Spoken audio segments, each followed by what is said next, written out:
This BBC podcast is supported by ads outside the UK. Hello, it's Ray Winstone. I'm here to tell you about my podcast on BBC Radio 4, History's Toughest Heroes. I've got stories about the pioneers, the rebels, the outcasts who define tough. And that was the first time that anybody ever ran a car up that fast with no tires on. It almost feels like your eyeballs are going to come out of your head. Tough enough for you? Subscribe to History's Toughest Heroes wherever you get your podcast. BBC Sounds. Music, radio, podcasts.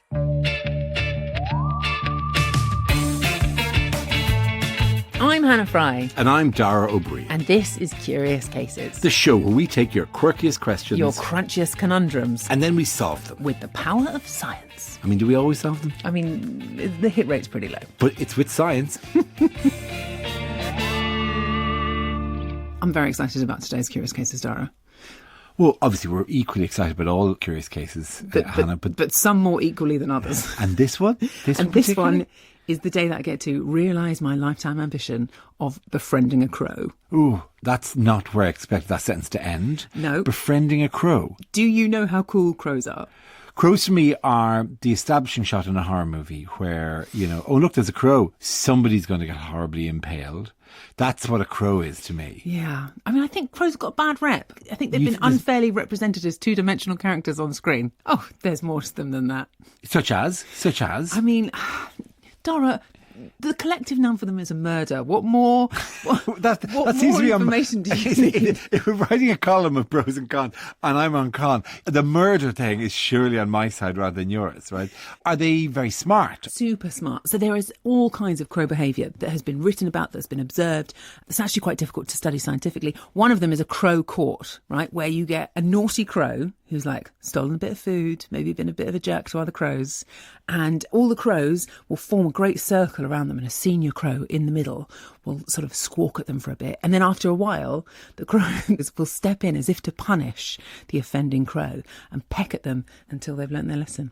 I mean, I'll also admit that is quite on the evil spectrum there. But, Again, but you want to befriend them? Oh, yeah. Or have you attempted to befriend them? Both. So I live near this very big open heath, and on more than one occasion I've gone out and tried to befriend them.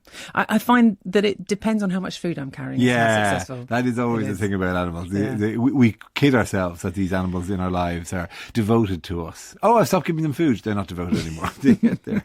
So you've gone out a number of times? That number being greater than one? I think that crows have this like emotional depth and complexity to them that you are just not seeing. And it is my job over the next few minutes to convince you of that. But not just my job, because we also actually have had a question in that is very central to this. Have a listen. Hi, I'm Eleanor, and I am wondering just quite how clever crows are. The crows who live near me watch people throwing things into bins, and then they'll stand on the edge of the bin and sort of examine it. And if they feel like it, they'll pull it out, eat whatever is left, play with the container for a little bit, and then leave it near the bins.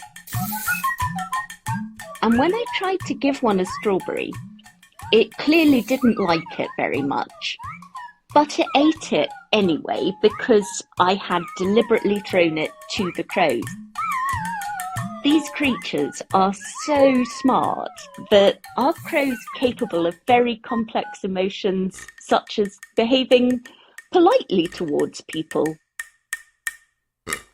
Okay, so look, the issue is whether they have some sort of human-like emotion intelligence, or whether we're kidding ourselves slightly here. Yeah. Whether we're over-anthropomorphizing these animals. We're definitely not. And we've got some actual experts and a crow to ask about this. And a crow? And a crow!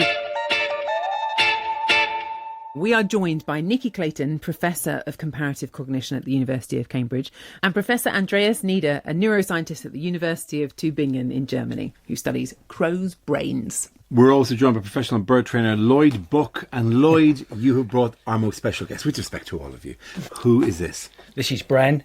He's a raven and he's 14 years old now. And I've had Bran since he was 2 weeks old. as far as he's concerned, I'm his mate for life. Initial impressions, he's larger than expected. A raven rather than a crow. They're in the same corvid family, but obviously ravens are their own species, yes. And he's bobbing around a lot in a very curious way. He's within a cage at the moment. He will be looking for opportunities for food, usually, but not always food. But look, there's Nicky's handbag over there, so that will be an attraction because he knows bags mean food. You see, you've described them, Nicola, as feathered apes. Oh yes. Yeah, can you explain what that means? Well, when it comes to their cognitive abilities, their intelligence, if you like, they're as clever as the great apes, and that's why we call them feathered apes. But they're smaller brains.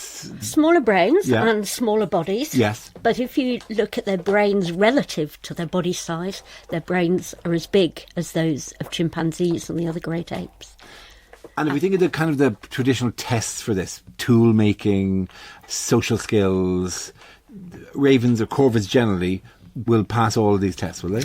That's right. They're very good at tool use, and in fact, the really famous tool users amongst the corvids are the New Caledonian crows and the Hawaiian crows that use tools a lot in the wild. In captivity, though, or just in an opportunistic setting, the other corvids that don't use tools in the wild will do so. So they don't need tools to get the food they want, but if you give them a problem task that needs a tool to solve it, they will spontaneously And we say use tools. What sort of things do we mean? I mean, they'll use sticks, stones. Microsoft Word. But they will also improvise. So there was one time when one of our experimenters in my corvid palace was a bit slow off the mark to pass said stick, and the bird just stole a pencil off his ear and used the pencil instead. And on tests that had been done, literally comparing the corvids, the crows and children, they pass tests that children don't pass till they're 8 years of age. That's damning in many ways. I thought that might surprise you. I should have brought in my 7-year-old. Yeah. Yeah. And we should have done a direct competition. Yeah, are you smarter than a crow? That's the TV format. Are you feeling a bit nervous though, John? I mean, the ominous figure is now in the room. Yeah, the harbinger of doom is there. But actually, to be honest, it's more like watching a dog. It's just out its environment, like whatever. Like he's bobbing up and down and having a look at things. And, is their eyesight good enough to get a sense of the place? Oh, yeah, they've got very good vision. Their vision's better than ours. Yeah. Could they recognise red hair? Oh, yeah. In fact, there have been studies showing that crows, I'm interchangeably using the word crow and corvid to really refer to all the crow species, including ravens and jays and rooks and magpies.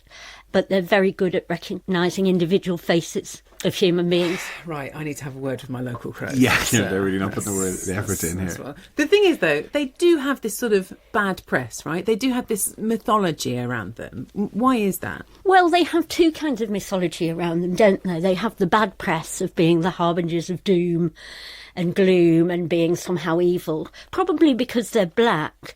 But there's also many folklore stories, as well as scientific evidence, of just how smart they are. And in fact, the Aesop's fable task, that is one where the thirsty crow puts stones in the water to raise the water level so she can drink, that was the experiments that we actually did with our birds and compared children. We didn't make them thirsty, we just floated a treat on the top. For the crows, it was a beautiful, delicious worm. And for the young children, it was a little sticker that could be exchanged for another big sticker that said, University of Cambridge, I'm as clever as a crow. And it turned out they weren't, though. And it took the kids a long time to figure it out. It was basically understanding the principles in its most complex form of displacement. So the Archimedes principle, you have to put heavy objects in to displace the water. If you put very light ones in, they'll just float and won't raise the water level, and therefore you won't get the worm or the sticker, depending on whether you like worms or stickers. And the jays were really good at passing this test. And the poor old children, it took them till they were 8 years of age to be able to spontaneously do it. And 4 and 5-year-olds were useless.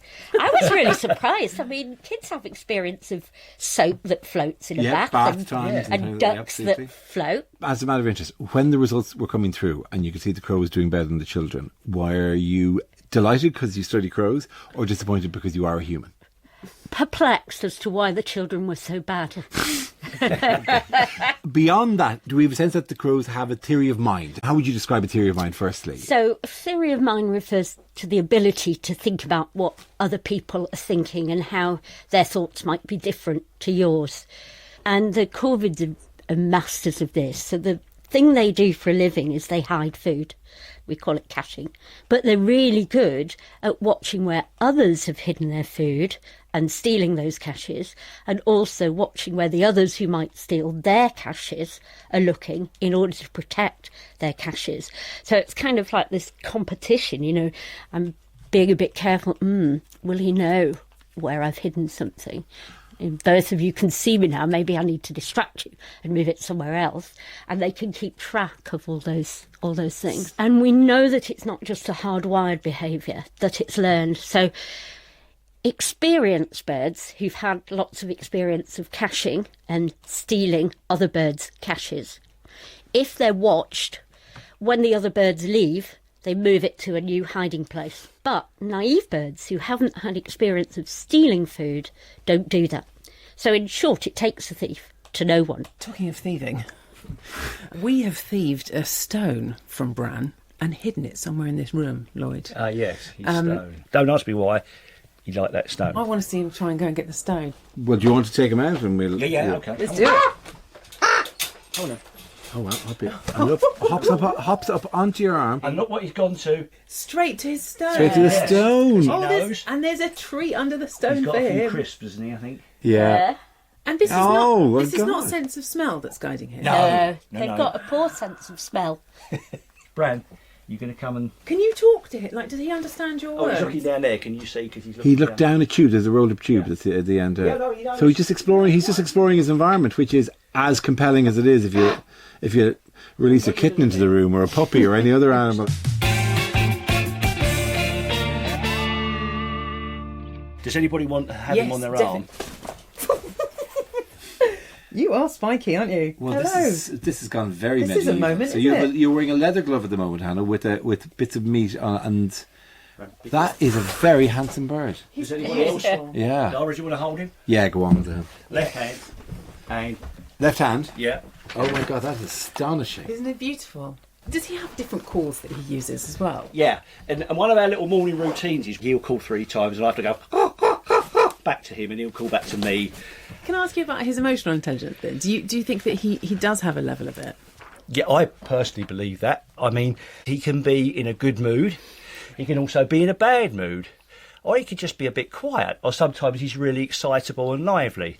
Obviously, I don't think it's anything like a human, potentially, but it's in its own way, in his raven way, I do believe he is. I'm sure of it. And can he sense your mood too? Yeah, very much so. He can be quite attentive. He's a very gentle raven. He's a very, I would describe him as an affectionate raven. He'll want to hold my finger. And then I have to put my eye up against his or tiggle around his eye. And that's a real, weird, we trust in each other totally. And I've never robbed him of his cash. No, So when we good go idea. out flying, Let's not. yeah, he cashes in front of me because he knows he can trust me. And I've wow. never taken Oh, his that's food. interesting. Okay. Yeah. Has he ever taken from you? Oh, yeah, no, he will do that. He knows how to undo that zip on the pouch here and raid all the food. We did one experiment with cups, and it was a magic effect where the items are moved around and the jays had to follow where the food was hidden. And in one of them, they were expecting a boring old peanut in the cup, and they got a delicious worm, and they're very happy about that. The crest comes up and they go for the worm, and then they're preening you and all happy as Larry. But if you do it the other way round, they're expecting a delicious worm or a piece of cheese, and they find a boring old peanut. Oof! They went for the cameraman's glasses, flew off with them, gave him a good jab, and then just chucked the cups across the aviary. So that's like cross and revenge. These are emotions that I don't think my dog is capable of having. Is there a danger of anthropomorphizing?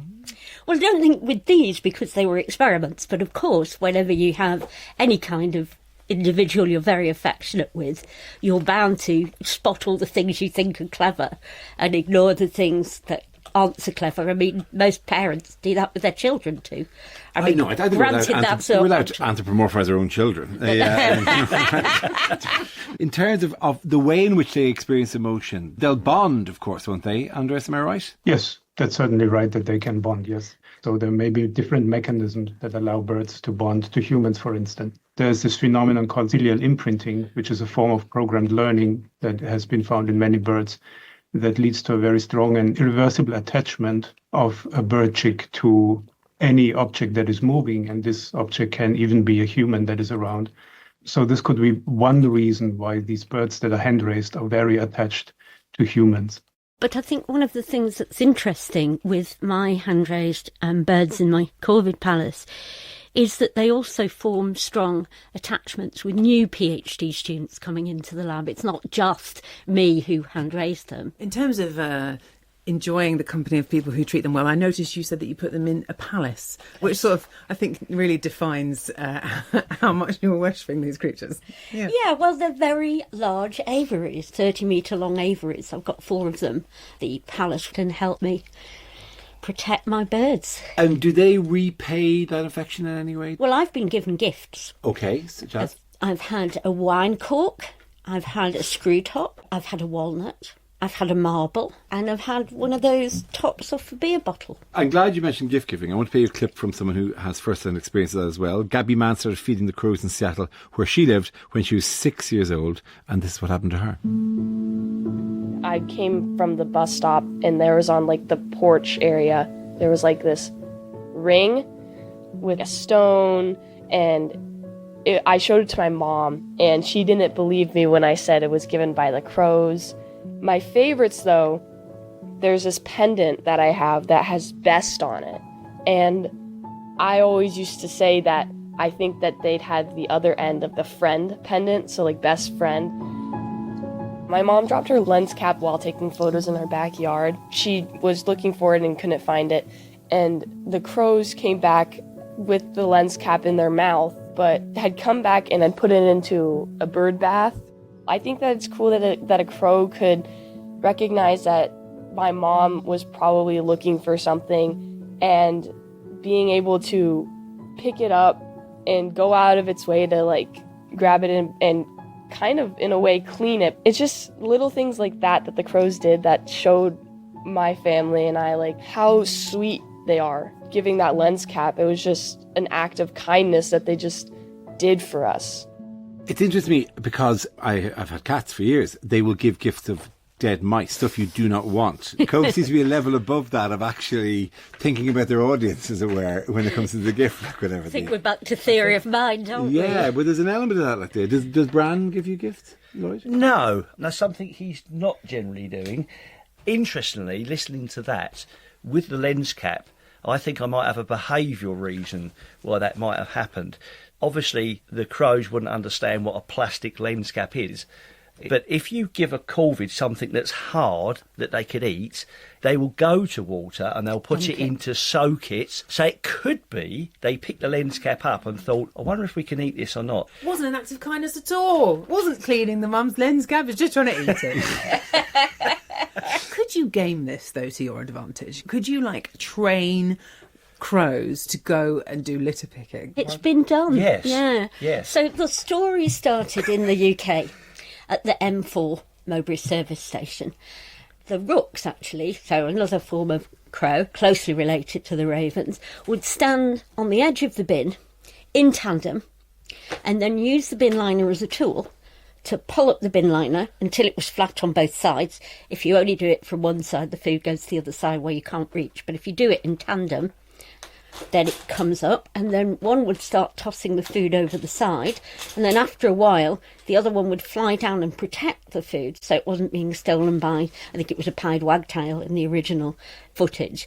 This was on a programme called Britain's Cleverest Animal, and the rooks won the prize. And then I got a phone call. They said, there's a problem now from the people at the service station because these rooks are making so much mess because they're eating the food and then all the other rubbish they're just tossing around.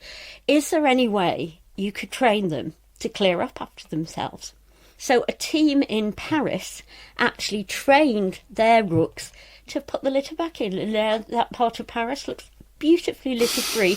Eleanor, our questioner, she asked about rudeness. So would they stop giving you gifts if you insulted them in some way? I suspect so. I mean, whether you would call it rudeness per se, I don't know, but I think if you were to steal their caches or exchange them for something they don't want, they certainly give you the equivalent of "I am displeased," something they don't do when you give them nice things. So they certainly react to positive and negative behaviour.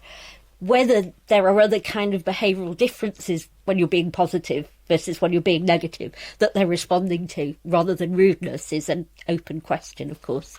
Because generally, if you're being kind to them, you're going to be quiet and you're going to be gentle and your movements are going to be soft and carefully controlled. And if you're being aggressive and horrible, you're probably making a lot more noise and movements that frighten them. So there could be lots of reasons why they react differently. Maybe that's the mistake I've been making on the heath all this time, is giving them food, but in a really obnoxious way. Hello, it's Ray Winstone. I'm here to tell you about my podcast on BBC Radio 4, History's Toughest Heroes. I've got stories about the pioneers, the rebels, the outcasts who define tough. And that was the first time that anybody ever ran a car up that fast with no tires on. It almost feels like your eyeballs are going to come out of your head. Tough enough for you? Subscribe to History's Toughest Heroes wherever you get your podcast. Andreas, but we've been talking here about the behaviours of the birds, which are all, of course, very impressive. But I know that you have done work trying to understand the actual brain mechanisms that are underpinning those behaviours. So how similar are crows' brains to human brains? Is it sort of the same structure, just in a different animal? You have to imagine that we are only very remotely related to these crows. The last common ancestor lived about 320 million years ago. And since it's 320 million years, birds and mammals, including ourselves, evolved very differently. And the consequences is that one part of the brain, the one that we cherish most because it's making us smart, the end brain, is made up very differently, anatomically differently in birds, including corvids. So that's what we try to understand, how their brains is also giving rise to these very similar functions that we also cherish very much in primates, for instance. Well, then how on earth do you manage to do that comparison? Because, I mean, OK, we know quite a bit about the different areas of the human brain, things like planning, things like, emotional regulation, all of that kind of stuff. How on earth do you go about trying to find those areas in corvids when their brains are so structurally different? I think it would start with neuroanatomy. So you would need to find an area that receives information from all senses, the eyes, the ears, what have you, and is then also projecting out via its neurons to motor structures in order to allow this animal to act on what it is perceiving. And these areas are, of course, existing in a bird brain. One of the structure that is very interesting to us is the so-called nido pallium caudolaterale. It's a very difficult name. That is supposed to be the bird equivalent of the prefrontal cortex in our brain. And the prefrontal cortex is the structure that is making us human, basically, if you like. But funny enough, it's not at the front of the head, but at the back of the head in the bird brains. So it seems that evolution came up with the same principles of processing this information, just with a very different design of the brain. Evolution is kind of crazy, isn't it? To have independently evolved similar mechanisms, but with different physical structures. Well, even convergently, because, there are many ways in which the problems that they're solving are similar to the problems solved by other primates. We are the only species we know of on this planet that can read and write. No other animal that we know of can. But at another level, when we're talking about the social skills and the physical skills, the problems are actually very similar. Like us, they're trying to keep track of what others are thinking and who can see the same things as them and who can't. Like us, they're keeping track of time, of the past, the present and the future in order to be able to, for example, use the memories of the past to anticipate, imagine and importantly plan for the future. The problem solving that Brown was so beautifully demonstrating, the tool use, they're all the same sorts of problems. So the argument is that although the brains are neuroarchitecturally very different, as Andrea said, actually the problems that they're trying to solve may be quite similar. In terms of their intelligence, though, I can see how the social aspects would give rise to this sort of behaviour. But they're also, I mean, they kind of eat everything, right? They're very motivated by food. How much of that is important to their evolution? Well, what we've argued is that the tool use allows them to get food that they wouldn't otherwise be able to. Do they like eating everything? Well, they still have their favourites. They're fussy, and in fact, we've got one group of rooks that are vegetarian and the other group just really love meat. Their choice. I mean, they're given the same food. Any vegans among them? There aren't any vegans. No, they do. I have yet to meet a corvid that does not like the odd waxworm or teeth. But I do think that time is important, and this whole idea that they can keep track of when things ripen and when things perish, and they can keep track of that in their mind's eye without seeing it. That is pretty impressive. And of course, I think theory of mind is related to that, because the time thing is understanding that I'm here in the present, but I was somewhere else in the past, and I'll be somewhere else in the future. And that keeping track of other times is a similar thing, I think, to keeping track of other minds. Does this kind of advance our understanding about consciousness, then, that it can appear in different ways other than just the human way? Yes, I think it does. It suggests that these things evolved independently in these very distantly related animals. And in the case of the crows or corvids and the great apes, the selection pressures may be very similar, or at least have a number of striking parallels. But if you look at some other animals that are extremely intelligent and yet even more distantly related to us, the cuttles and the octopus, they seem to have completely different selection pressures. They're not long-lived. Most of them are not highly social. Predation's a big thing, and their thing, for crows it might be catching, but if you're a cephalopod, an octopus, your big thing is dynamic camouflage. So you're not hiding food, you're hiding yourself. I also would say that corvids have a certain basic sensory consciousness, and we also could find neurons in the brain that are signaling when the birds are aware of a certain visual stimulus as opposed to when they are not aware of it, even if the stimulus has the same intensity from a physical point of view. So it's widening the idea of cognition or consciousness, because it indicates that on different branches on the tree of life or the tree of animal life, there could be situations where such structures, the brain I mean, is developing in such a way that subjective experiences can become possible. We may not be the only species on this planet that has some level of consciousness. It's very, very interesting what you're saying, and Bran is an excellent advocate. But there is just a tiny voice in my head going, if they're that smart, how come scarecrows still work?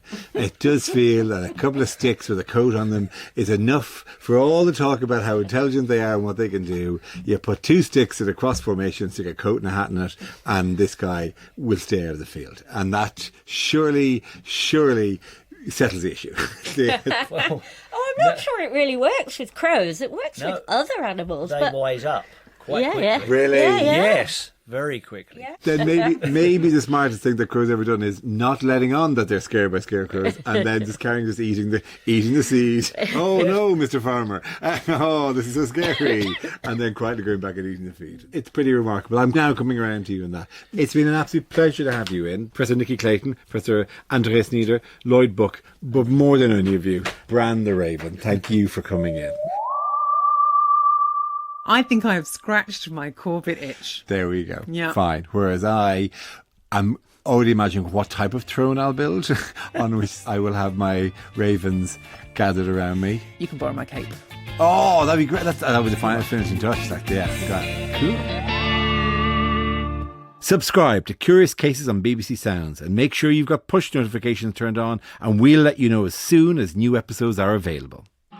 Hello, I'm Robin Ince. And I'm Brian Cox. And this is the Infinite Monkey Hedgerow. He was unable to write a funny joke for the introduction. That's basically the point. The new series of The Infinite Monkey Cage. Science with funny bits. Science with bits. Funny science plus bits. So the reason that the Neanderthals died out, you're claiming, is because they weren't astronomers. Is that... Yes, exactly. That's why. This is how we investigate cybercrime. We look for the yachts. The new series of The Infinite Monkey Cage. From BBC Radio 4, listen now on BBC Sounds. Hello, it's Ray Winstone. I'm here to tell you about my podcast on BBC Radio 4, History's Toughest Heroes. I've got stories about the pioneers, the rebels, the outcasts who define tough.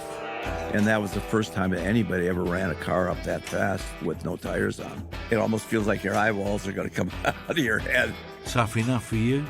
Subscribe to History's Toughest Heroes wherever you get your podcast. This BBC podcast is supported by ads outside the UK. Hello, it's Ray Winstone. I'm here to tell you about my podcast on BBC Radio 4, History's Toughest Heroes. I've got stories about the pioneers, the rebels, the outcasts who define tough. And that was the first time that anybody ever ran a car up that fast with no tires on. It almost feels like your eyeballs are going to come out of your head. Tough enough for you? Subscribe to History's Toughest Heroes wherever you get your podcast. BBC Sounds. Music, radio, podcasts. You're about to listen to a brand new episode of Curious Cases. Shows are going to be released weekly, wherever you get your podcasts. But if you're in the UK, you can listen to the latest episodes first on BBC Sounds. I'm Hannah Fry. And I'm Dara O'Brien. And this is Curious Cases. The show where we take your quirkiest questions, your crunchiest conundrums, and then we solve them. With the power of science. I mean, do we always solve them? I mean, the hit rate's pretty low. But it is with science. It is with science. Today in Curious Cases, we're on the hunt for things we cannot see. The perfect topic for radio. Isn't it? Isn't it? Yeah, it is an invisible medium on which we were discussing invisibility. People do say that radio paints the best pictures. It'll have to do a hell of a job on this one. This is going to paint. So we need the radio to paint a picture of things that are literally unseeable. Yeah. This is not our fault, by the way. This is the fault of a listener called Dylan. Hello, my name's Dylan and I'm from Epsom.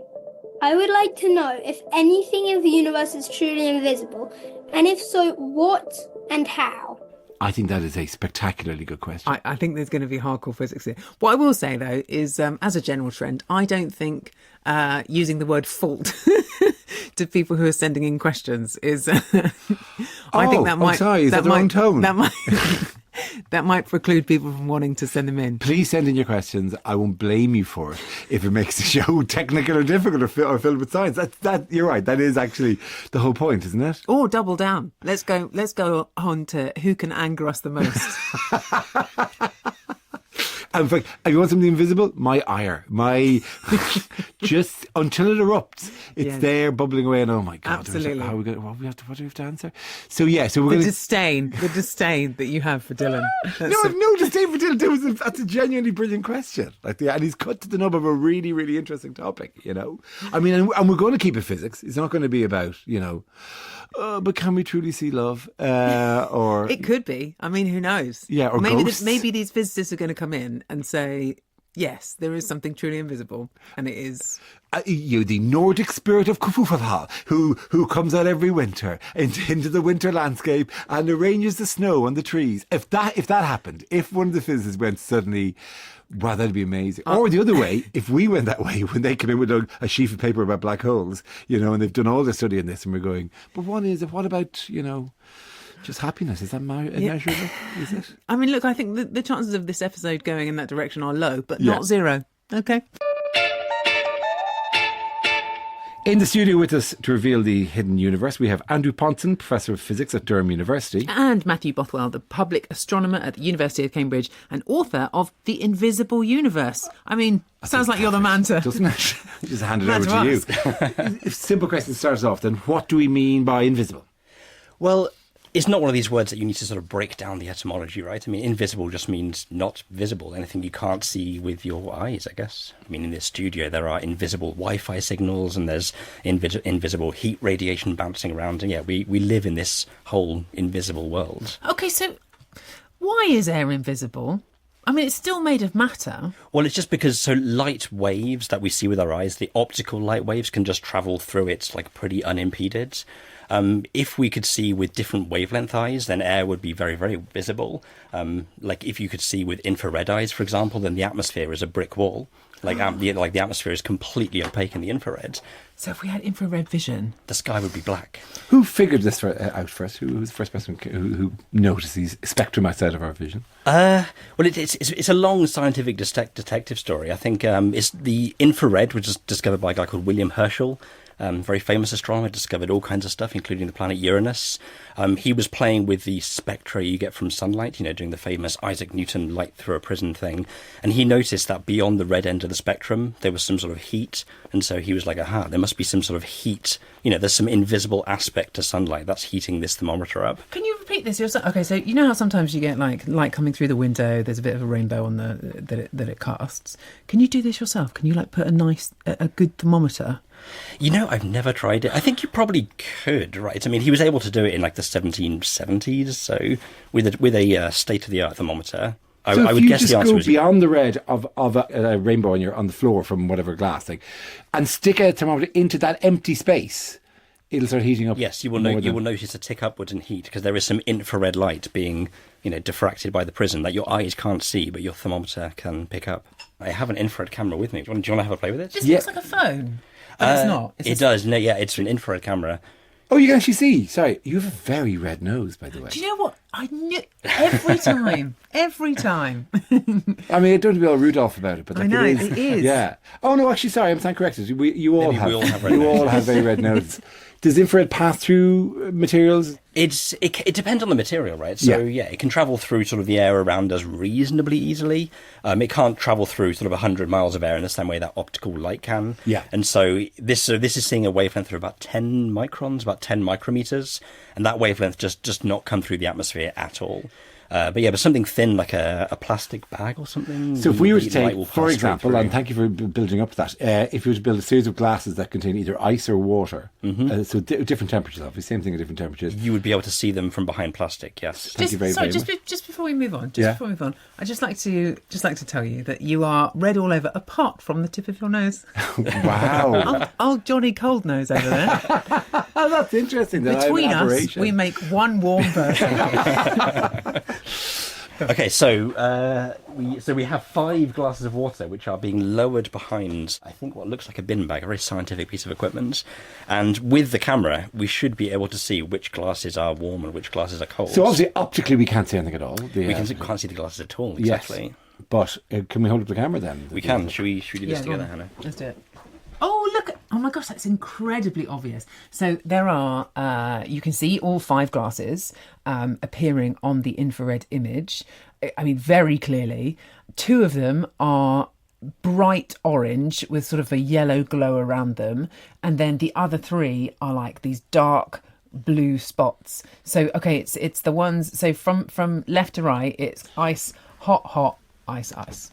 Correct. Hey. As if by magic. But all the things that we have in strong image in our head about how light travels, that notion of an up and down wave travelling along, it's also the same for infrared. Absolutely, yes. So it's the same for any kind of electromagnetic wave. So from X-rays all the way down to radio waves, with everything in between, microwaves, infrared, optical light, it's all electromagnetic waves, right? Like the optical part of the spectrum that our eyes are sensitive to is quite narrow. If you put it in terms of a piano keyboard, if we see 1 octave on a piano keyboard, how many octaves are on that keyboard? Yeah, 1 octave is right, because it's about a factor of 2 in wavelength, right? So a middle C up to a C 1 octave higher is about a factor of 2 in wavelength, and we see visually about a factor of 2 in wavelength. Right.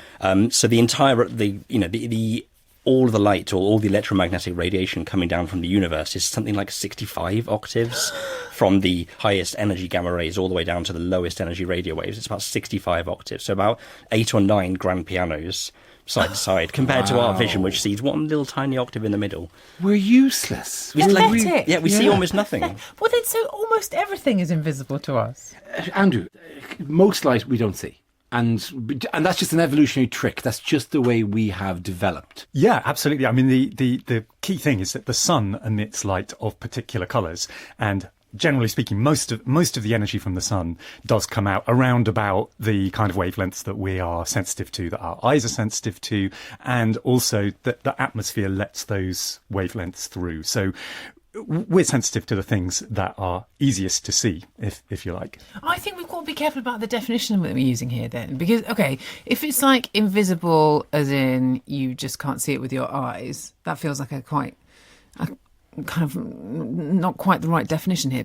So maybe we just need to say that invisible is stuff that you can't detect. Yeah, I mean, that would be a perfectly good definition. I mean, the trouble is that then you start coming into the question of, well, what does it mean to detect something? So there are loads of examples where people sort of detect things in very indirect ways.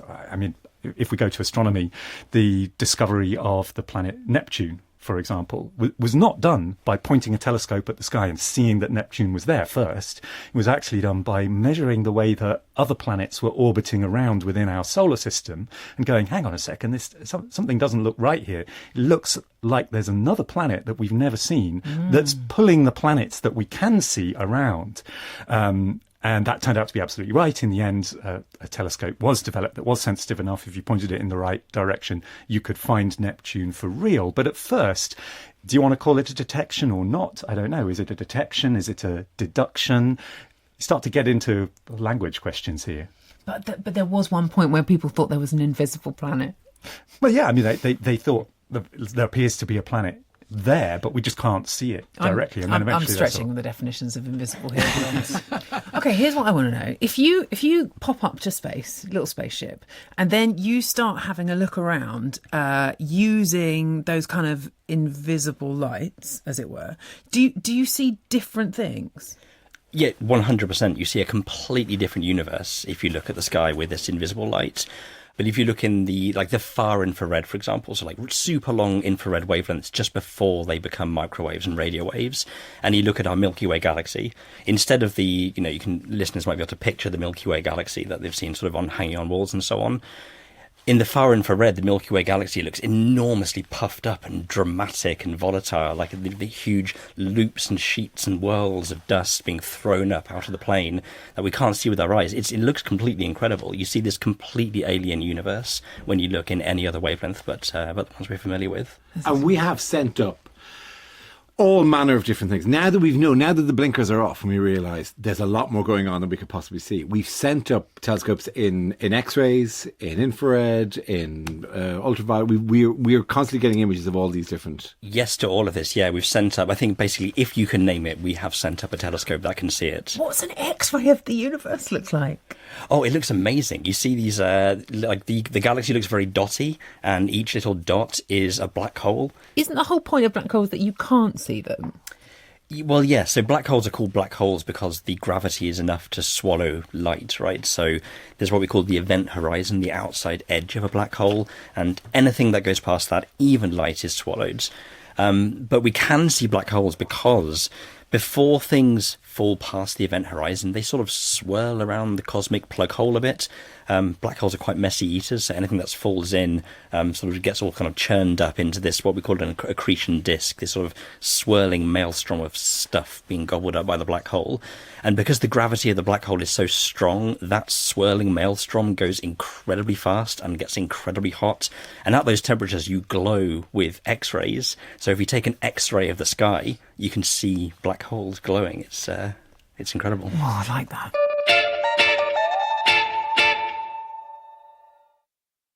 Can we get back then to what we can do with visual light in terms of making things possibly appear invisible? Yeah, because if stuff can become visible and then become invisible in space, can you do that on Earth? Can you trick stuff into becoming invisible? Yeah, I mean, not in quite the same way, but there's a lot of interest, you can imagine, from military circles in particular, in trying to make things that you would normally be able to see perfectly clearly invisible.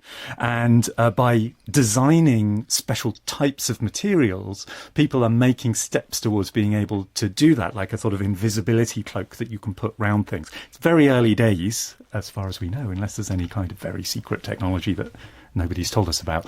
But as far as we know, it's very early days. It's very difficult to actually do this, but people are making developments in that direction. But Matt, you have an example of something that would trick the eye. So in fact, I have a very neat piece of plastic here. It's a sort of translucent playing card type thing, and it's going to make a pen disappear.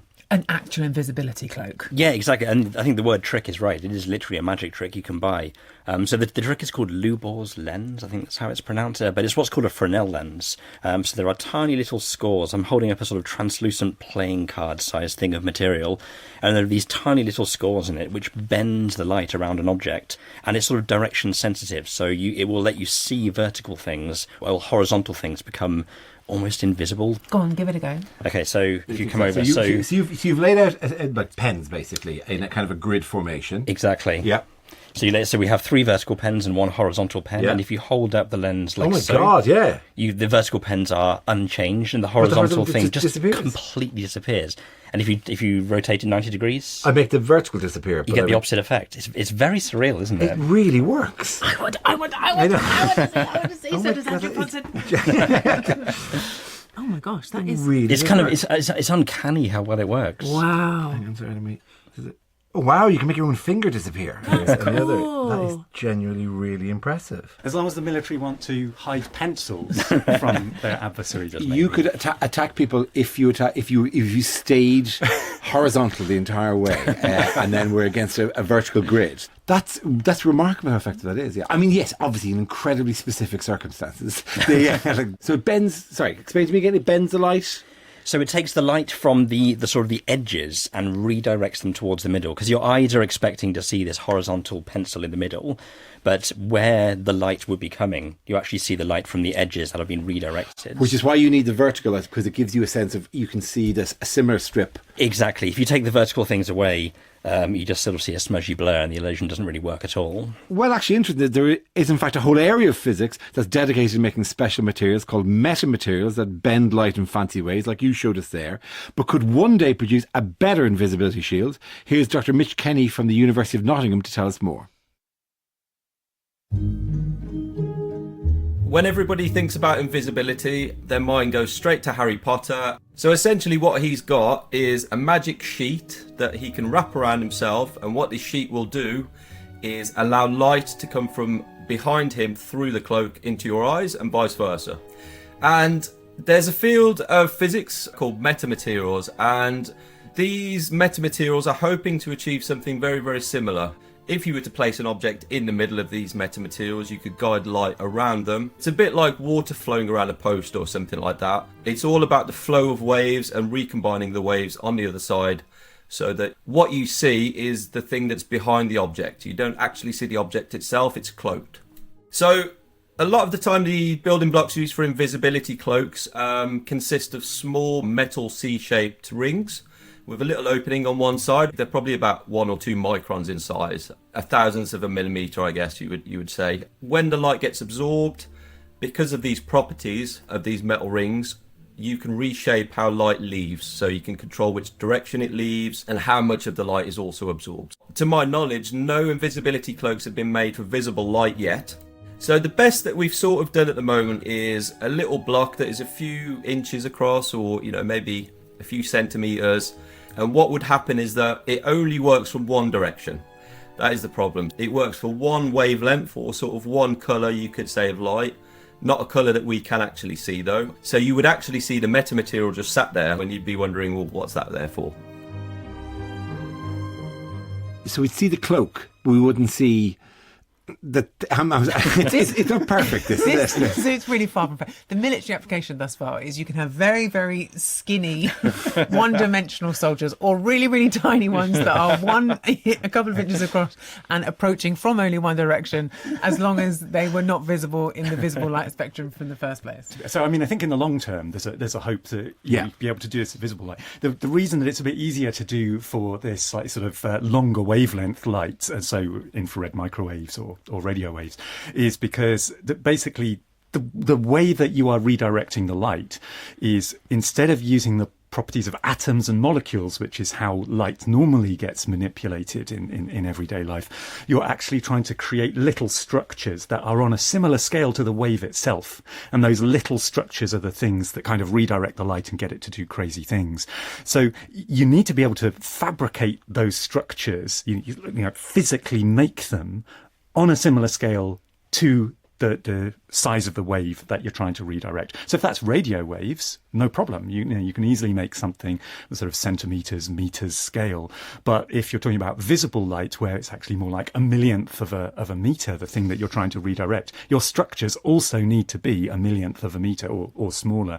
And you need to fabricate, obviously, lots and lots and lots of those structures in a very precise way across something that's really big if you want to shield something really big. So that's where the technological challenge is. But I think in terms of the sort of basic physics of it, the cloaking could be applied even to visible light. I had to say my go-to is not Harry Potter and invisibility. My go-to is James Bond, who had a car that took a picture of the opposite side and then projected the picture on the near side. So that's what made the car look invisible.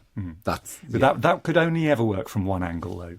Right. Whereas these metamaterials, at least in principle, you can engineer them to work from multiple angles. And of course, that's really important if you really want to cloak convincingly. I did see a very good Halloween costume that was based on that premise, though, of like two phones, one strapped to the front of someone's stomach, one strapped to the back, and they were basically video calling each other so that it appeared as though you could see through this person's stomach. Oh, that's very smart. Isn't it? Yeah. I mean, if you want to get competitive about Halloween costumes. Which I totally do. Okay, Van. So we're not close, which is, I know, is probably what Dylan is really asking. We're not close to creating something that'll allow you to cloak yourself. No. Okay, well, let's go back to the universe then, because I'll be honest with you, Dylan, it's not looking good for you. If we've got all of these different telescopes, though, right, infrared and X-ray and microwave and so on, and you're seeing, in inverted commas, all of this stuff out there in the universe, then is anything really invisible? Well, yes. So over the last sort of century or so, astronomers have come to this sort of conclusion that actually most of the universe is completely invisible at every single wavelength. There is this very strange stuff that we call dark matter, and you shouldn't be tricked into thinking that we know what it is. Astronomers use the word dark to mean I don't really understand what's going on here. But there is the universe is mostly made of some sort of strange invisible substance that is truly, genuinely invisible. It doesn't shine at any wavelength at all. Not on the piano or it is however many grand pianos. Exactly, entirely. It is not playing a note on the piano. Okay. And so how do we know it's there? Well, what Andrew was saying before, actually, about the discovery of Neptune, I think is a nice key up for it. So we didn't see Neptune itself. We noticed Uranus behaving strangely, and that clued us in that there was this mysterious planet pulling Uranus around. And we discovered dark matter in a similar way. When we look at how galaxies move around the universe, whether it's sort of galaxies orbiting inside clusters or even individual galaxies spinning round, everything is moving as if there is a lot of invisible stuff around. Like we're seeing the gravitational footprints, if you like, of this weird invisible stuff. And we just can't see it at any wavelength. And that's not the only one of these things. Dark matter doesn't solve all of the unusual behaviour that we've seen in the universe. It only partially solves it. Well, yes, there is a lot of weird stuff going on in the universe, you're right. So dark matter, on sort of quote-unquote small scales, as big as a galaxy, dark matter appears to be around and sticking stuff together and making everything move around bizarrely. But when we look on the biggest scales of all, look out the other side of the universe, and we measure how fast the universe is expanding, it seems to be speeding up, which no one really understands why. So we've known the universe is growing for about 100 years now. Then about 20, 25 years ago, astronomers did an experiment to measure exactly how fast the universe was expanding. But then the answer was, it's speeding up. Like something has its foot on the accelerator pedal of the universe. There's some sort of energy pushing the universe apart faster and faster and faster. We have no idea what it is. We call it dark energy, but... yeah. And again, it doesn't play any notes on the piano. It doesn't register on any of the... No, the only evidence we have of it is the fact that we can see the universe speeding up. Right, this dark matter stuff, is it in the room with us? Yeah, absolutely. It almost certainly is just suffusing the entire universe. It's not very much of it in the room with us, because although there's a lot of it in the universe at large, here on Earth and in the solar system in general, there's an awful lot of normal matter. So the normal matter vastly outweighs the dark matter in this room, to the point where the dark matter is just entirely negligible in this room. It's only when you look out to the scale of, say, galaxies, where in terms of the normal matter, there are sort of vast empty spaces, and the dark matter is sort of able to just fill up those spaces, and that's how in the end dark matter comes to outweigh regular matter across the universe. But what's the ratios? In the universe yeah. at large, it's roughly speaking 5% of the entire universe is sort of regular material that we know and love from here Of on which Earth. we can only see 1 octave of 60-something. Yes. Guys, Yeah. we are pathetic. We're really, really bad. But we're not pathetic because we figured these things out. And I mean, that's the amazing thing about the human mind, of course, is that we can reach beyond just what our senses tell us. It's 5% exists on the scale, on the piano. Okay, how much of the universe exists as dark matter? About 25, thereabouts. And then the rest of it possibly is dark energy. Yeah, exactly. Yeah, and it's not, by the way, that there is a sort of ghost other universe where they exist and do radio shows where they describe us as dark matter and. Almost certainly not, because everything that we know about dark matter shows that it behaves in a very simple way. So although it's very mysterious, in some sense it's very simple, that it only seems to experience one force, and that is gravity. It generates gravity and it feels gravity, and so it can get pulled around, and it can pull us around through gravity. But in order to have life and, discussions in a studio, you need other forces, and especially electromagnetism, which is the thing that enables you to have basically molecules and atoms, and in fact light and radio waves and all the things that we've been talking about. It's because it doesn't experience electromagnetism that it is so hard to pin down. But that also means there isn't a sort of shadow universe with alive creatures that are wondering what we are. Hold on though, because a few minutes ago you were saying you had only a vague understanding of 5% of the entire use. How do you know that there aren't other forces that they're experiencing? Maybe they think that we're only experiencing simple forces. Yeah, I mean, I think the remarkable thing about dark matter is it's been very predictive as an idea. So although we haven't captured it, we haven't seen it directly, it has made astonishingly accurate predictions. So, for example, it's made predictions about the cosmic microwave background light. This is the sort of leftover glow from the Big Bang. It made very, very precise predictions about what you ought to see there because of the way that dark matter would have pulled that around. And all of these are based on one assumption, which is that dark matter is as boring as can be, that it just experiences gravity and no other forces. The moment that you try introducing any other forces into the picture with dark matter, it suddenly starts behaving in a different way, and it messes up all of those predictions that were so successful. So although we haven't captured it and we haven't seen it directly, it's an astonishingly predictive and therefore successful scientific theory. But if it experiences gravity, would it not all pull together? Would not clump like planets? Could there be planets of dark matter? Yeah, I mean, no, it does clump, but there can't be planets. And so it clumps because of gravity, as you say. But if you want to create a planet, you need to do more than just clump. You really need to compress. You know, a planet is so much denser than the universe around it. It's just, mind-bogglingly dense compared to space at large. So you not only need to have gravity sort of pulling stuff together, you also need to have a way to actually start sticking bits of things together. For that, you need the other forces. So gravity will get you so far, but it will not get you down to the scale of a planet. Do you think Dylan expected the conversation to go in this direction? I don't think he did. And I think the overall conclusion is, Dylan, we can only see 160-something of 5% of the universe. Stop trying to lose more.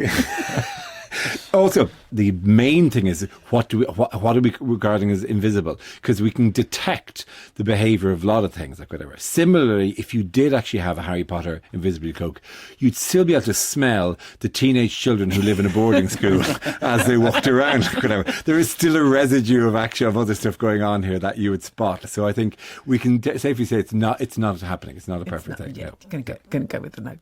Well, thank you very much to our guests, Matthew Bothwell and Andrew Ponson. I mean, so no is the answer to Dylan. Nothing is truly invisible. Well, it kind of sort of depends how you're defining it, doesn't it? Yet another curious case without a positive answer. Yeah, but we can take comfort in the fact that if we were recording this 200 years ago, we would have seen a far more duller universe, and it also wouldn't have gone anywhere because we hadn't discovered radio waves. Excuse me, the town crier would have had an absolute field day with this one. But also, they didn't know that they lived in a duller universe. They thought they were like the kings. They were like, we know everything there is. We have seen colours from red all the way to violet. We know all of the universe. But no, turns out there was a way more going on.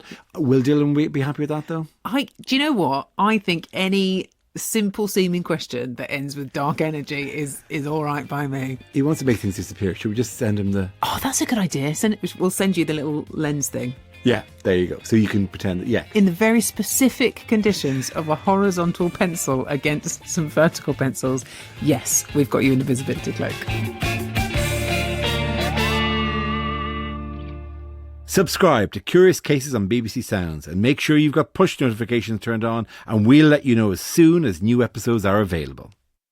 I'm Nicola Coughlan, and for BBC Radio 4, this is history's youngest heroes. Rebellion, risk, and the radical power of youth. She thought, right, I'll just do it. She thought about others rather than herself. 12 stories of extraordinary young people from across history. There's a real sense of urgency in them, that resistance has to be mounted, it has to be mounted now. Subscribe to History's Youngest Heroes on BBC Sounds. Hello, it's Ray Winstone. I'm here to tell you about my podcast on BBC Radio 4, History's Toughest Heroes. I've got stories about the pioneers, the rebels, the outcasts who define tough. And that was the first time that anybody ever ran a car up that fast with no tires on. It almost feels like your eyeballs are going to come out of your head. Tough enough for you?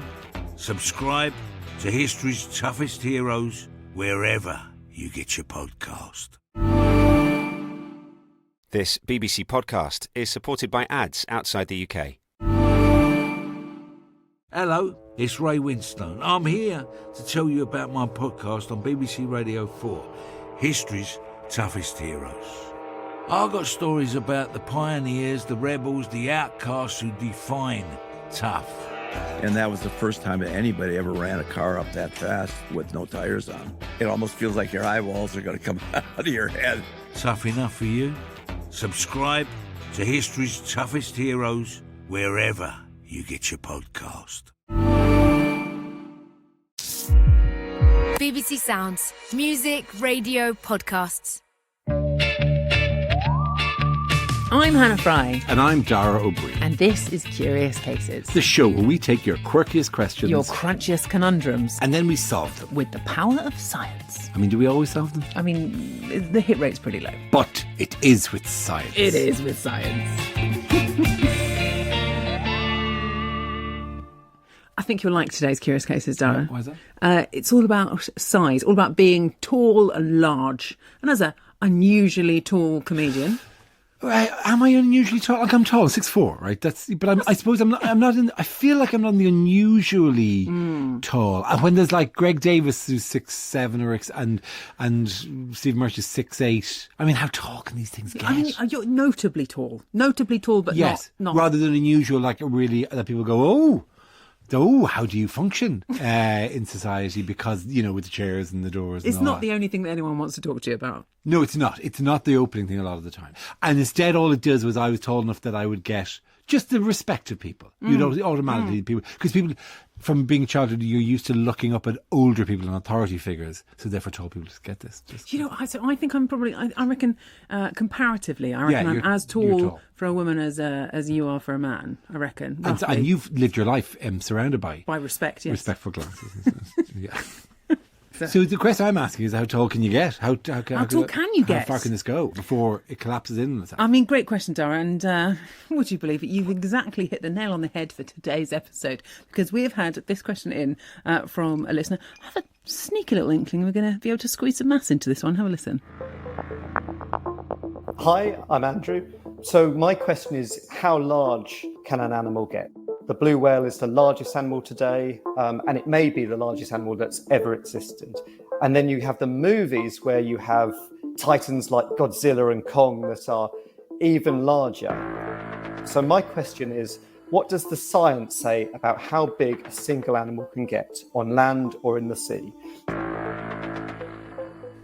All right, our challenge then, should we choose to accept it, which I think we will inherently, given that we're setting it to ourselves, is try and work out how to make a sort of megazilla. Like okay, grand. Massive monster animal that's bigger than anything that's ever existed.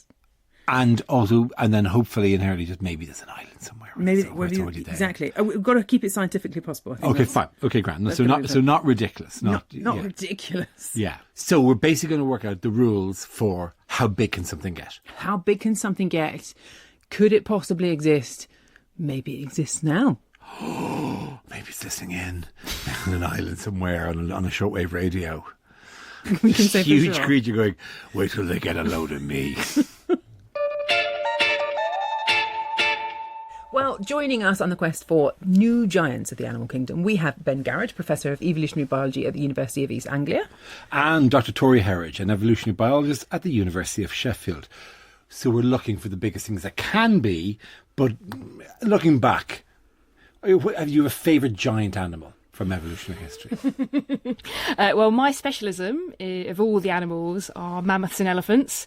So I've obviously got to put a massive vote in for the largest elephants ever, which were probably the straight-tusked elephants. I love those. They lived in Europe from about 800,000 years ago to maybe 30,000 years ago, but they were massive. They could have been over 4 metres at the shoulders, maybe even 4.5 metres, some of them. Now that is as high as a double-decker bus.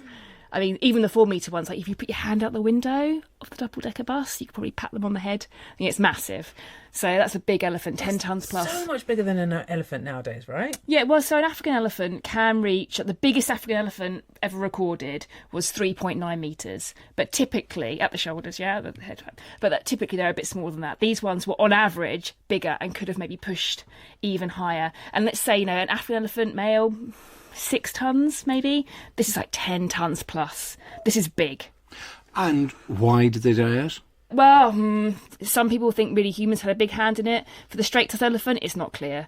But yeah, where humans appear, big animals start to disappear is certainly the correlation. But at the same time, the climate is changing. So 25,000 years ago, peak of the last ice age, from that point onwards, things start to cool down. The straight-tusked elephant, though, was a warm-adapted elephant.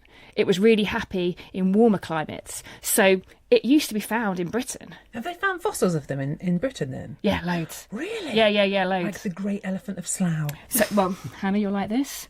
Essex. Really? Yes. Thank you so much. My home. A13. Really? Yes. Oh, gosh, I feel Thurrock so mammoth. proud. You had the Thurrock mammoth, and then just across the way you had the Aveley elephant, straight-tusked elephant. Oh, do you know what? I've never been more proud to be from Essex. Ben, what's your pick of a big animal from anyone in history? Dara, I'm a simple soul. I like monkeys and dinosaurs, so I've picked a big monkey and a big dinosaur. There was Gigantopithecus, which was a huge orangutan-like ape that lived in what's now sort of Central Asia. It's about 1.5 tons, so you're talking nearly 10 times the size of modern orangutans. These things were absolutely huge. Going back a little bit further, so just over 100 million years, you had Patagotitan, which is the biggest land animal we've ever seen. It was around about 75, 76 tons reliably. And I was lucky enough to go out there a few years ago and see this thing, this absolute whopper being excavated in Argentina. And it was just unimaginable how big this thing was. They had a life-size reconstruction made for the museum and then realised it was too big for their museum, had to hire the old cotton mill next to the museum and stick it in there. And this is the skeleton cast that's now in the Natural History Museum.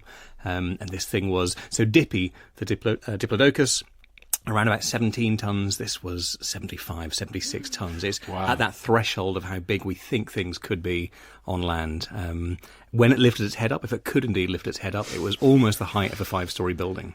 So you're talking... If it could Sorry, was it on? Did it push it around on a wheel or something? Potentially. Well, as Tori was alluding to, when you start to get really, really big, there are physical constraints. So if you've got this very long-necked, long-tailed animal, at what point do you need to counterbalance? Can you lift your head up? Will you get such a... I mean, it's bad enough, our height, standing up suddenly, you get a head rush. Imagine weighing 76 tons and having a 5-story head.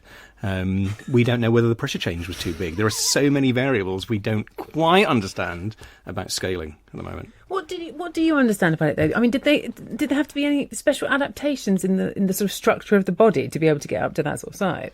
Yeah, there are loads.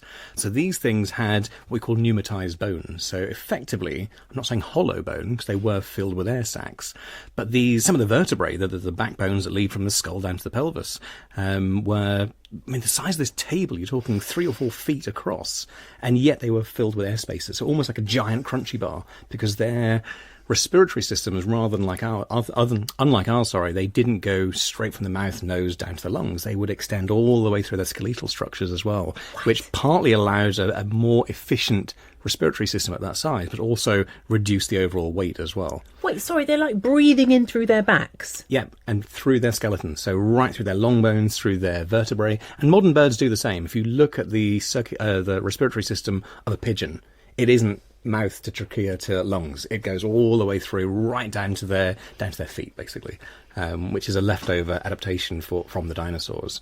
Favourite adaptation, though, are pressure stockings. So if you've got a long-haul flight, you'll wear pressure stockings. You want to avoid DVTs. Same with some of these big land mammals we have today. But we have this lovely covering for these long limbs with fascia to increase the pressure, to really bounce that blood pressure, rather than having one massive heart that pumps everything around the system. It would be doing so much work. You have these little tricks of the trade where by having these inbuilt pressure stockings, these big dinosaurs were walking around pushing the pressure back up to their sort of trunk and central body parts. I mean, you do paint quite a picture of a dinosaur in stockings. It's gone quite Rocky Horror already, hasn't it? Super chunky legs. Was it a herbivore? It was. That seems a bit strange, doesn't it? Why would it be, if it's so massive, like it's just eating plants, it feels a bit pathetic. What's the advantage to being that big? I mean, as a vegetarian, I'm hardly slight, so I'm going to use myself as an example here. Okay. I think we've got this idea that to be big and healthy, you need to eat meat. But actually, you look at some of the biggest examples of mammals alive today. Gorillas. Gorillas are huge.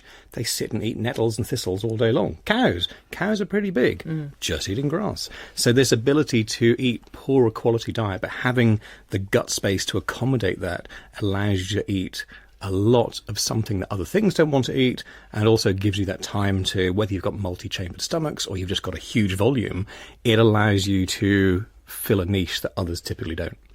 No, my question wasn't, hey, can you get that big just on leaves alone? It was, why would you want to be that big, though? Why would evolution push something to be that huge? Surely it's better to be smaller and it requires less fuel. I must think that would be the advantage to it.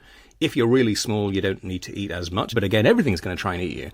There is a trade-off at the other end where if you can eat stuff, first of all, that other things don't want to eat. There are very few animals that actually eat grass or bark or tough leaves. It takes a lot internally to digest that. So first of all, if you have the physical equipment, massive guts, multi-chambered stomachs, huge intestines to take the time to act as a fermentation chamber, you're not in direct competition with lots of other species. Also, if you're so big, imagine being 76 tons. No self-respecting predatory dinosaur is going to go, yeah, I'll give that a go. You're just too big. So you almost avoid predation, and you can fulfill a dietary niche that most things can't even look at.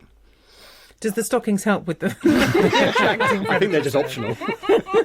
It does make, but it is also that really interesting aspect when you look at the evolutionary record, the fossil record, that what you do see through time is this inevitable increase in size diversity. So the asteroid hits, everything's small. You've got rat-sized mammals, largest mammal, and then bit by bit, things get bigger, or rather, bigger things evolve alongside those smaller things. And it's this law, it's called Cope's rule, that through time things inevitably get bigger, right? And it's not that everything will get bigger, it's just that you've got this space in the ecosystem for big stuff. Where are we now on that scale of like, okay, so since the last major extinction event and things have got bigger and bigger and bigger, where are we now on that trajectory? We're in a bit of a small world, really. And, that's partly thanks to things having disappeared since the end of the last ice age. We're definitely lacking in big terrestrial mammals. We have the largest animal that ever existed, the blue whale in the oceans. But are we saying that's cheating because it's in water? I am, yeah. Yeah. But we otherwise have, these. We have a world which hasn't got that many giants in it. If you were to go back just 50,000 years ago, there were elephants all over the planet.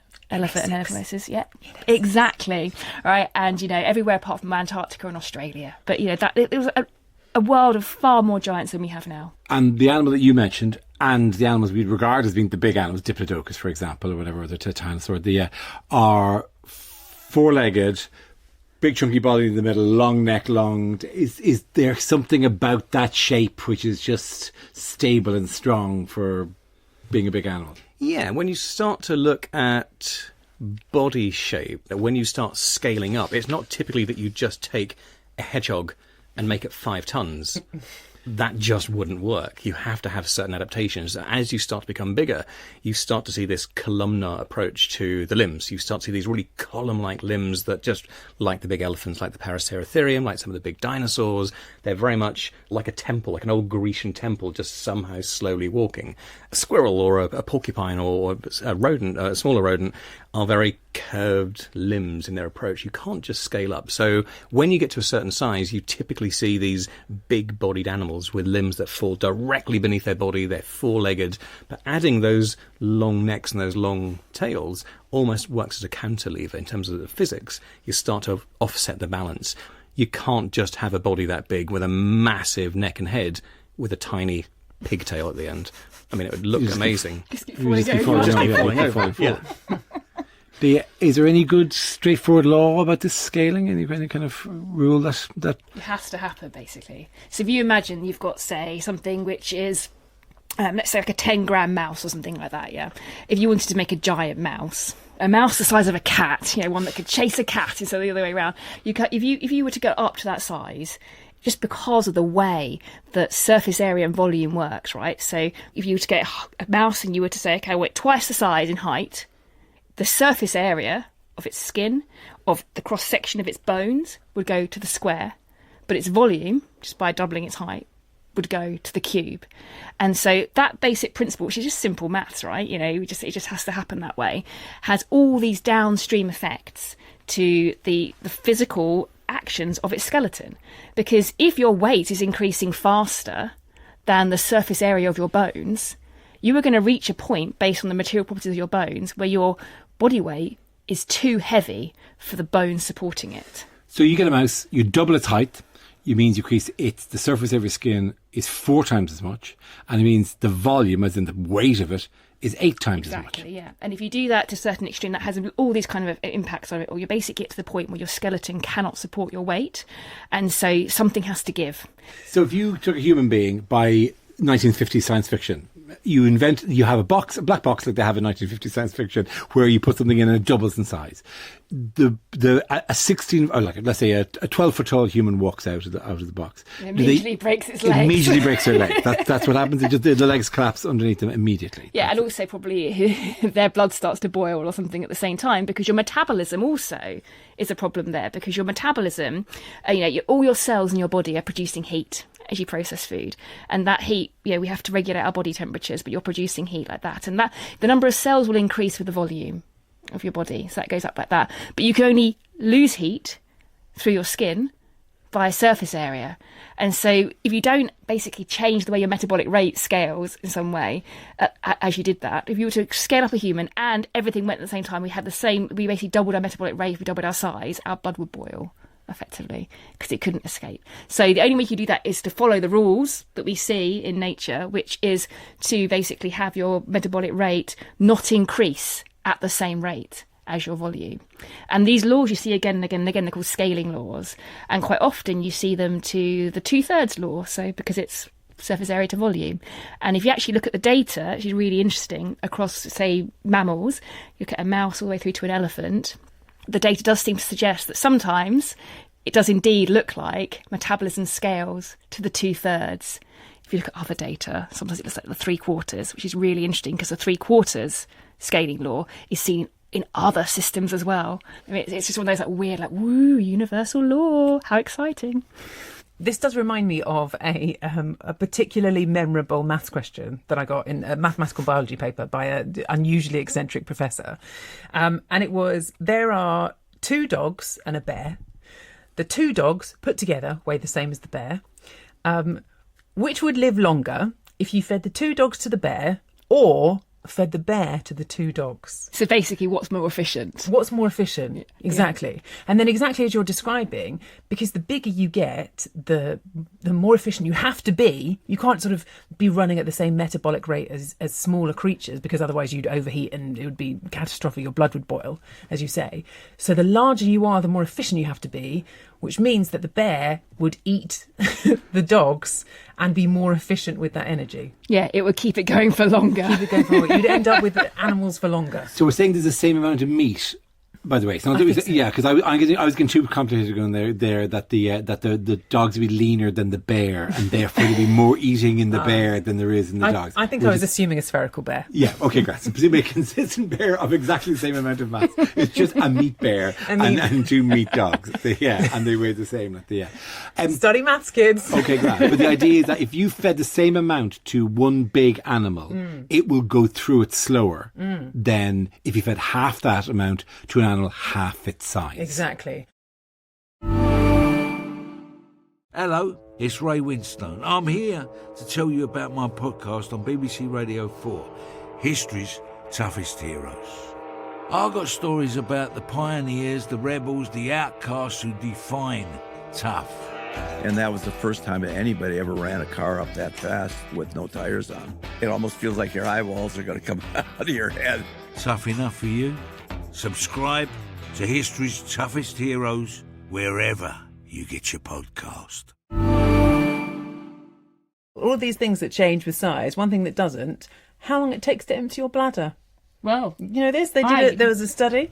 I did not know this, but it feels like it should be true. Because when you have a teeny tiny little shrew, for example, they've hardly got any liquid, but then they're sort of fighting against the viscous effects of urine. And then when you get up to like a giant elephant, for instance, way more fluid, but then you're like fighting against the kind of forcing it out in the correct amount of time. 21 seconds. It's kind of a universal law. You're welcome. I should tell you that the way they did that study was just by watching animals urinate on YouTube. Okay. So... You are saying this to 2 people who work with a lot of students. I can imagine both of us now going, right, students, your job this week, go watch things pee. Okay. I walk a dog. Do I have to time the dog? Time yourself, Dara. I mean, you get involved yourself. Okay, all right. So I think these scaling laws, though, are generally going to be absolutely key to this quest. There is another one, actually, that scales in a slightly unusual way. The bigger you get, the more inefficient it becomes to chew your food. Have a listen to this. My name is Martin Sander, and I'm a paleontologist who's interested in the largest animals that ever lived on land, sauropod dinosaurs. So scaling is always the relationship between one factor and another. Of course, sauropod dinosaurs, everything is about scaling. So why is chewing a limit? Because with chewing, you run into a massive scaling problem. Energy demand scales with body mass of volume. The bad news for chewers is that chewing performance scales with 2 surfaces. One, which is quite obvious, is the grinding surface of your teeth. The other is muscle performance. And this is a hugely important scaling thing as well, because muscle performance is not determined by the volume of a muscle, but by its cross-sectional area. So chewing performance lags behind energy demand as body size goes up. Okay, what's the solution to the chewing issue? If you're large enough, then you can simply accumulate the food in your guts and let it ferment. So that means Sauropods managed the option of eating as fast as they could, didn't chew. Everything ended up in that vat called the stomach, where it could sit and be digested. Okay, so let's do a little recap then. You get bigger. Chewing performance is a sentence I never thought I'd say. Increases more slowly than energy demand, so starts becoming ineffective then as a way of releasing energy from food. So all right, so you're fermenting food really slowly. These enormous stomachs. That's a better strategy. You are right that chewing is really costly if you are massive, and the dinosaurs stripped a lot of food, or you could have big guts that did either digestion. You could also cheat by eating things 3 or 4 times, and things like the average mountain gorilla will strip the leaves, eat the food. A lot of effort goes into chewing and passes feces that's not wholly digested, and the simple solution is to pick it up and eat it again. And they reckon that the average mountain gorilla will eat the same meal 3, maybe 4 times. And I've worked with gorillas all across Africa, and very luckily you can tell how often an animal has eaten a particular meal by the content and the look and consistency of what's left behind. Really solid, really leafy. You can pick it up, you can give it a good squeeze, lots of vegetation, very water heavy. Third go, you can tell it's third go. Are we adding this to our list then? No humans, consistent environmental conditions, eats their own poo. That seems to be a thing. There's a bit more eating in that. I don't think you're quite done there. Okay, all right then. So we've got our recipe here then. So so let's see. We're going to rerun the evolutionary process for 65 million years. Talk to me about the ideal starting conditions. 1, no humans. We're with that. Yep. 2, large continent maybe, if you wanted the biggest possible creatures. Yeah. I'd say stable environment more than anything, but large continent would help. I'd say large-ish. Not so large that you've got because if you have a massive supercontinent, the middle is just going to be a kind of a burning inferno of hell. And so you want it to be big enough so that you want that kind of sweet spot, kind of which have a nice environment, not too hot in the middle, plenty of food around, so nothing deserty. Okay, so we've got this medium-sized continent, tropical climate. What would you like? I think cold is quite good though. Oh, do you? I like semi-tropical. I'm thinking of the ancestors of whales that lived exactly where you're describing right now, that were dog-like animals. Pachycetus, that then found the right conditions to go into. So that was a subtropical region with lots of big continent. You're describing whale evolution really nicely here. I mean, thank you. Completely accidentally. I mean, I just want the biggest thing ever. That's what I want. On that, actually, reduce competition. Because, as Tori was saying earlier, the end of the dinosaur reign, the largest mammals were really quite small. But within quite a short period of time, you're talking 5-10 million years, you're seeing a diversity of mammals. And the moment there was nothing big in the water, none of these big marine predatory reptiles, suddenly you've got the ancestors of modern whales going, if I dip my toes in that water, I'm probably not going to get eaten, actually, so let's crack on. I mean, that's not quite how evolution works, but without that competition, you can exploit those niches that nothing else is there. So you take a dog-sized animal, and within a couple of million years, you've got blue whales. Yeah, only 30 million years. 30 Did you know years. this, Dara, that the great-great-great-grandmother of the blue whale was basically a dog? No, I did not know that. Honestly, it's one of my favourite things ever. Like, it had, like, teats, it had, like, fur, it had, like... I mean, honestly, it looks like a dog. Do you want to see? Do you want to see the great-grandmother of a whale? I absolutely do. And then what, wandered back into the sea? Yes! It never started in the sea. It was a terrestrial, four-legged, toothy... That's the whale's great-great-great-grandmother. I mean, more greats. Times a million. 5 million generations. Sure. And we can track the evolution of the nostrils, the blowholes of those first walking whales. And we even had things like ambulocetus, so the walking whale. So we can track that really nicely to look for what works. Like, actually, you've got a really good example of right place, right time, right environment, lack of competition. Off you trot. Next time you're with your Labrador... Just keep him away from the sea in case he goes in, and then he swims off, and you see a plume of water. And all of a sudden, she's eating krill. Biggest animal on earth. Yeah. Oh, see, she'd want that as well. She'd want that. She'd come back to the house. Come back in. Ooh, at the front door. Ooh. No, you've chosen to be a whale now. You can go off and be a whale. That's what you wanted. You can be a whale now. We're not giving you any more of the dog biscuits. There's no treats for this you. does have to be 50 million years later, but that's a minor detail. I know. Detail. It's a small thing. Okay. And then you would end up with then something, the great grandchild of Dara's dog, which was like loads of stomachs, massive legs, maybe Eating its own poo, slow metabolism. But not too slow. Still, I mean, would it be like a great big blob? You get so big, does your metabolism slow down so much you can't do anything at all? That sounds like just a Labrador anyway. Yeah. She pointed out I have a golden retriever. I'm sorry, it's really important just for factual purposes to say she's a golden retriever. She doesn't like being misidentified as a Labrador. She gets really angry about that. So, hang on. We were looking for something slightly more active than a blob that sits on the edge of a tropical rainforest on a beach somewhere, ingesting and then eating its own poo later. I was really looking for something kind of dynamic here, like a 40-foot gorilla with a spear. Nature's not always sexy. I hate to say it. It's just unless not. It's wearing stockings. Well, I think that we have managed somehow or other to sort of answer the question. Yeah, it's a rolling blob somewhere on a kind of a fake continent, just sitting there going, why am I here? What is my purpose? No friends, no competition, nothing, just slowly vegetating, and eating its own poo. Eating the poo again. Very much. Less inspirational than I wanted it to be, to be honest. It really was, wasn't it? Yes, it was. Science takes you in unexpected directions. Thank you both very, very much. Ben Garrett and Tori Herridge. That was a delight. Well, that's the conclusion then. Comedians are as big as they're going to get. Basically. Unless we develop a comedian who just like a big blob who sits on the beach and eats their own poo. The material writes itself. Hey, tap, tap, tap. Have you ever eaten your own poo on the beach? And all the other blobs go, yeah, I've eaten my own poo on the beach. Until that time, I'm happy with Stephen Merchant being the limit. Yeah, okay, fine. He can be the outer edge of it all.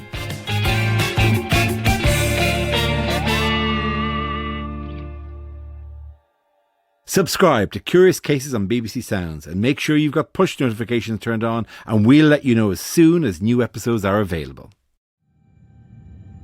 Hello, this is Danny Robbins. 3 years ago, I was told one of the scariest stories we have ever had on Uncanny. The entire room erupts. There are things flying around all over the place.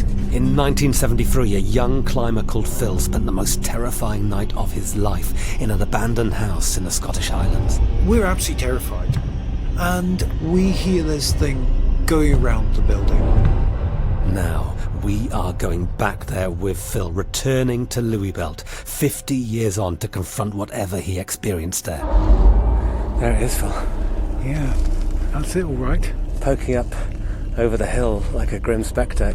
How are you feeling? You okay? Nervous. Yeah? Yeah. Subscribe to Uncanny on BBC Sounds.